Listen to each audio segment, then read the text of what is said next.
날마다 쓰는 나의 신앙일기 TV 데일리 큐티 나무향기입니다. 오늘은 요한복음 15장 17절에서 21절을 묵상하겠습니다. 내가 이것을 너희에게 명함은 너희로 서로 사랑하게 하려 함이라. 세상이 너희를 미워하면 너희보다 먼저 나를 미워한 줄을 알라.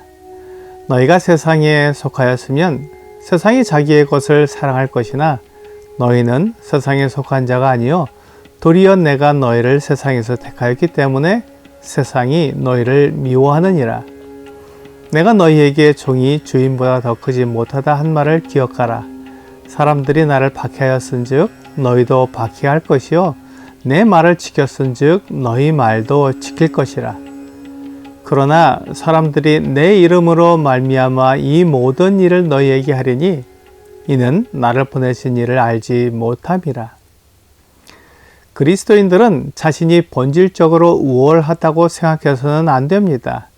그들도 다른 모든 사람들과 마찬가지로 본질상 진노의 자녀이었다는 것을 늘 명심하여야 합니다.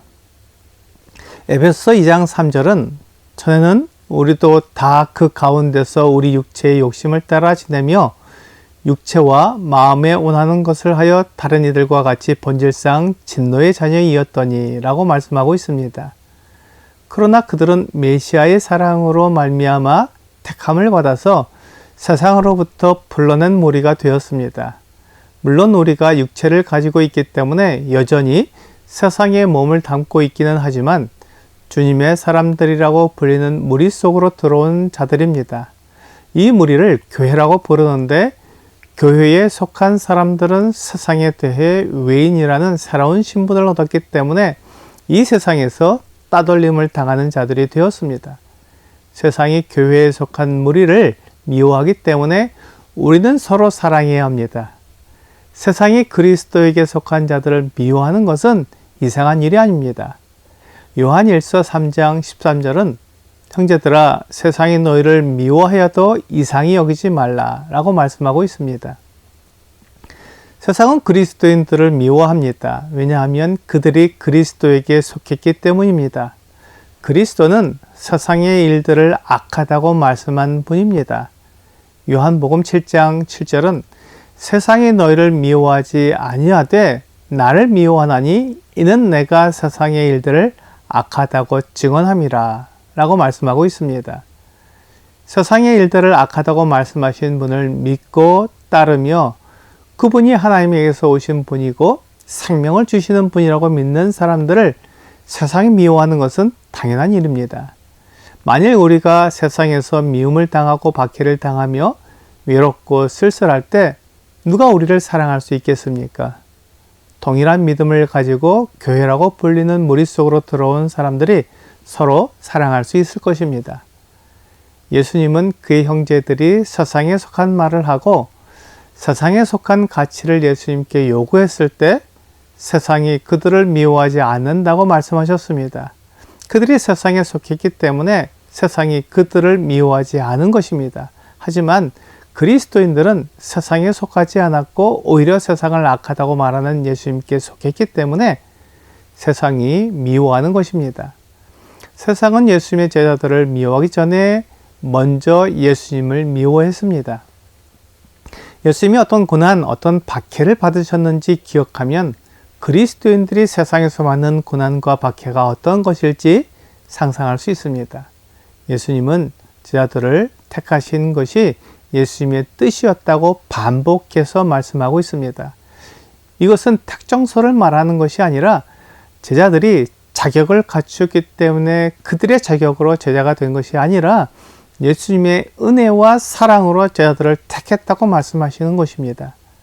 우리가 은혜를 말할 때 그것은 자격이 없는 자에게 베푸시는 하나님의 호의를 말하고 있습니다.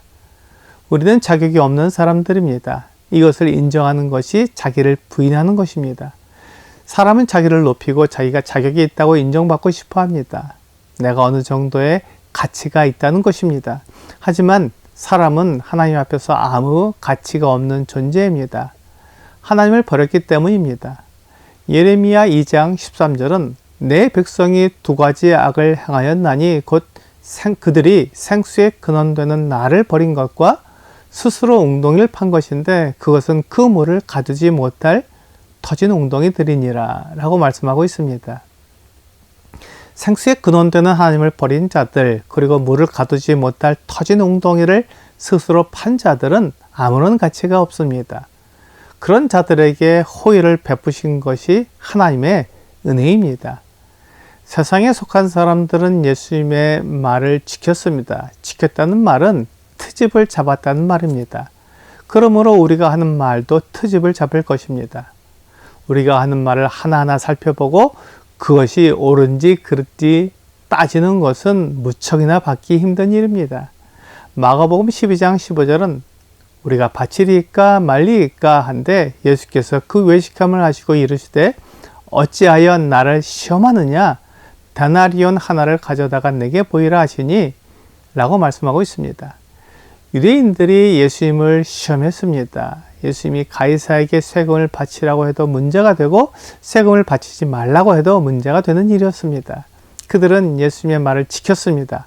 트집을 잡으려고 했던 것입니다.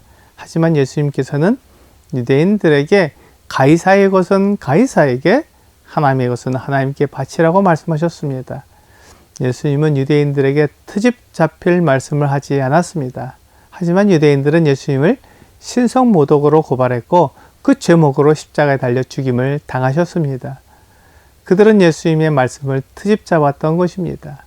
예수님이 아무런 죄를 짓지 않았지만 예수님을 죄인으로 만들었고 사형을 집행했습니다. 그들은 예수님을 죽이려고 했기 때문에 예수님을 신성모독으로 고발하자 곧바로 사형을 언도하게 만들었던 것입니다. 그러므로 예수님의 제자들도 동일한 고난을 받을 것입니다. 그래서 우리는 서로 사랑해야 합니다. 우리가 서로 사랑할 때 예수님의 제자라는 것을 나타낼 수 있을 것입니다. 오늘의 적용 질문을 보겠습니다. 예수님을 위해 고난받을 때 우리가 생각해야 할 것은 무엇입니까? 예수님이 나를 위해 어떤 고난을 받으셨는지 생각해야 합니다. 예수님은 아무 죄 없이 사람들에게 억울한 누명을 써서 십자가 사형을 받으셨습니다. 그처럼 예수 믿는 사람도 아무 죄 없이 고난을 당할 것입니다. 그래서 우리는 서로 사랑해야 합니다. 오늘 사람들에게 고난과 박해를 당하신 예수님처럼 우리도 사람들에게 부당한 고난을 받는 것이 당연하다고 인정하는 여러분과 제가 되기를 주 예수님의 이름으로 기도합니다.